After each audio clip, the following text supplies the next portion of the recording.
असे कॉन्ट्रॅक्टदाराला एखादा पुरस्कार देऊन नाही तर फेकून मारावा। कोटी रुपये खर्च करून रस्ता बांधला पण मधोमध असलेला हातपंप काढायचा विसरला। अकोला जिल्ह्यातील नव्याने बांधण्यात आलेल्या गुडथी घुसर रस्त्याचा व्हिडिओ सध्या सोशल मीडियावर चांगलाच व्हायरल होतोय। रस्ता बनवणाऱ्या कॉन्ट्रॅक्टदारावर जनता चांगलीच हसू लागली आहे। याला कारणही तसंच आहे। कोटी रुपये खर्च करून गुडथी घुसर हा नवा रस्ता बांधण्यात आला, मात्र पाण्याचा हातपंप न काढता तसाच रस्त्याच्या मधोमध कायम ठेवल्यानं कॉन्ट्रॅक्टदार आणि संबंधित अधिकाऱ्यांवर चहूबाजूनं टीका होती।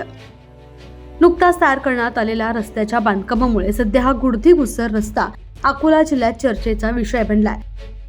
5 किलोमीटर असणारा हा रस्ता सध्या सोशल मीडियावर ट्रोल होतोय।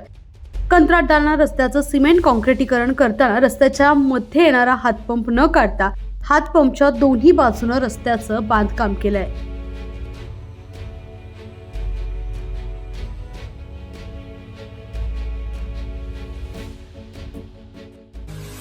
पुणे तसेच पिंपरी चिंचवड परिसरातील महत्त्वाच्या बातम्या पाहण्यासाठी आजच आमच्या डिजिटल PCMC न्यूज चॅनलला सबस्क्राइब करा आणि बेल आयकॉन प्रेस करा।